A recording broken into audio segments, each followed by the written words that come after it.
দেখো guys, আজকে আমি বিরিয়ানি রান্না করছি। বিরিয়ানি রান্না করার জন্য প্রথমে আমি পেঁয়াজ, তেল, পেঁয়াজ, আদা, রসুন, ঠ্যাঙ্গা যা যা মশলা লাগে সব কিছু দিয়ে দিয়েছি।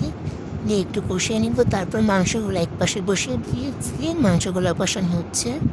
মাংসগুলো কষানো প্রায় শেষ। এখন আমি এতে একটু লবণ দিয়ে দিব। তারপরে আবার একটু কষিয়ে নিব। কষিয়ে নেওয়া হয়ে গেলে চালগুলো দিয়ে পানি দিয়ে দিব। চালগুলো দিয়ে পানি দেওয়া হয়ে গেলে এখন মাংসগুলো কষানো, মাংসগুলো ঢেলে দিব এটাতে, দিয়ে ভালো করে নাড়িয়ে তারপরে ভালোভাবে নাড়িয়ে নিচ্ছি। কি অবস্থা! এগুলা পানিতে এত তেল উঠেছে, আমার জামাই তো খেতেই পারবে না।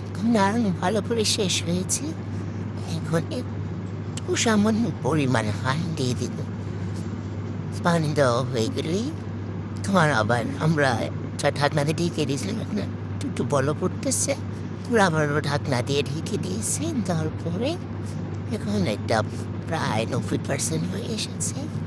আর এখন ভালোভাবে নাড়াচাড়া দিয়ে আবারও ঢেকে দিব। তারপরে সারা কি সুন্দর গ্রান হয়েছে, খেতে এত ভালো হয়েছিল গাইস, না খেলে বুঝতেই পারবে না।